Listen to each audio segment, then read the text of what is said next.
నువ్వింత సెల్ఫిష్గా ఉంటావని నేను కొంచెం కూడా ఎక్స్పెక్ట్ చేయలా.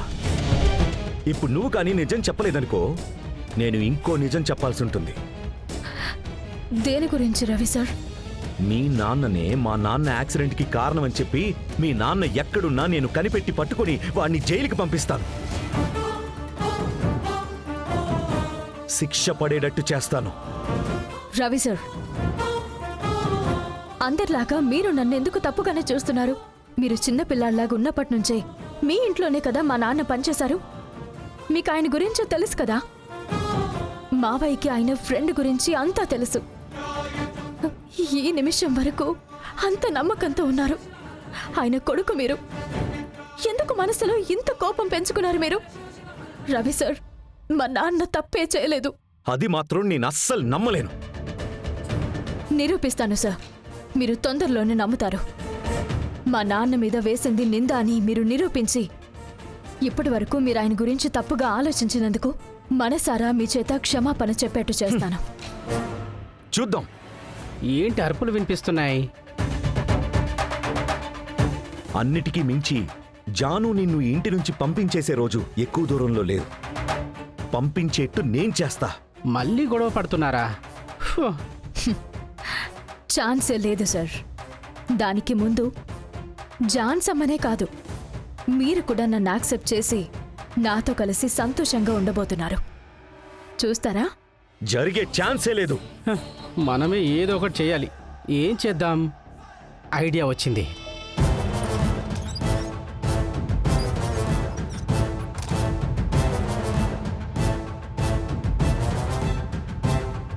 ఛ, వీడికి అసలు ఇలాంటి అమ్మాయితో పెళ్లి జరగడమే తప్పు.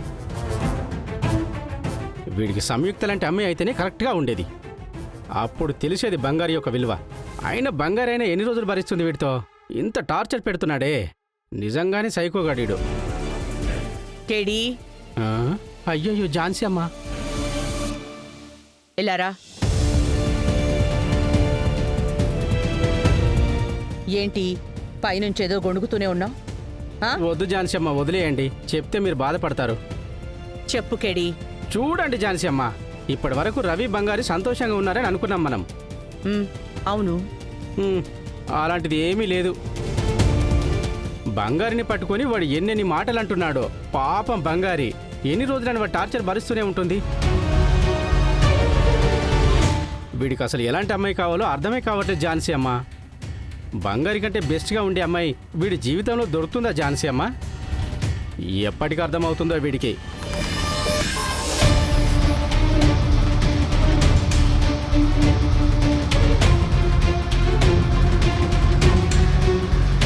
బంగారి,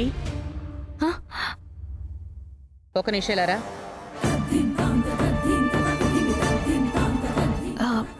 జాన్సమ్మా, ఇదిగో చూడు బంగారి, నువ్వేం ఫీల్ అవ్వద్దు. నీకెవరు లేరనుకోకు. నీ బ్రదర్గా నేనున్నాను నీకు. ఏ ఇబ్బంది వచ్చినా సరే నేను నిలబడతాను నీకు తోడుగా. ఏమంటున్నావు? నాకేం అర్థం కావట్లేదు కేడీ. రవి ఎందుకు నిన్ను తిట్టాడు? ఎందుకు నిన్ను కోప్పడ్డాడు? నేనంతా ఝాన్సీ అమ్మకు చెప్పేశాను. నువ్వు ధైర్యంగా మాట్లాడొచ్చు. వాడిని అడగడానికి ఎవరు లేరనుకుంటున్నాడా? బంగారి, చెప్పు, ఎందుకు కోప్పడ్డాడు? చెప్పు బంగారి.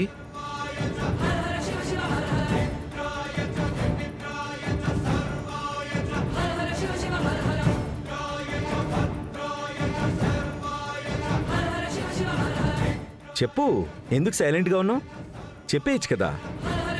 నువ్వే కదా అందరి దగ్గర నేనే నిన్ను తిడుతున్నాను, కోప్పడుతున్నాను అని సింపతి క్రియేట్ చేస్తున్నావు కదా. ధైర్యంగా చెప్పు బంగారి, చెప్పు. అలాంటిదేం లేదమ్మా.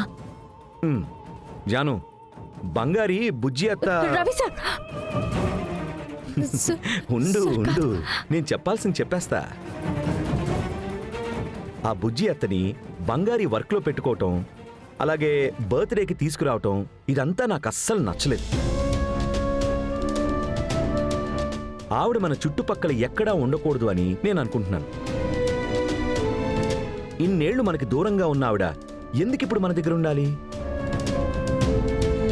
దానికి కారణం బంగారి ఎందుకు అవ్వాలి? తనకు ఆవిడికి ఏంటి సంబంధం? అందుకే జాను కోపడ్డాను. నేనేది మర్చిపోలేకపోతున్నాను జాను. ఆవిడ్ని చూస్తేనే నాకు పాతవన్నీ గుర్తుకొచ్చేస్తున్నాయి. బంగారి, రవి కోపడ్డంలో తప్పే లేదు.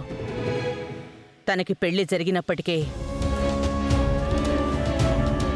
రవికి బాగా ఊహ తెలుసు. చాలా తెలివిలో ఉన్న పిల్లవాడు. అందుకే రవి ఏది మర్చిపోలేకపోతున్నాడు. తన గురించి నువ్వెప్పుడూ ఇంకా రవితో మాట్లాడకూడదు. దేని గురించి ఇనిషియేట్ చేయకు. రవి, బంగారి చేసింది కూడా తప్పు కాదు. బంగారి తను మన అని లేకుండా మంచి చేయాలనుకుంటుంది. బంగారికి మన కుటుంబంలో జరిగింది, మనందరం బాధపడింది అంతలా ఏమీ తెలీదు కదా. అందుకే బంగారి అలా చేస్తోంది. తనకే మెల్లగా అర్థమవుతుంది. అంతవరకు నువ్వు బంగారిని తిట్టకు. మీరిద్దరూ తన గురించి గొడవ పడనేకూడదు. వెళ్ళండి.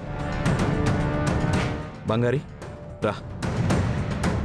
అయినా తిడితే నాకు చెప్పు, వెళ్ళు.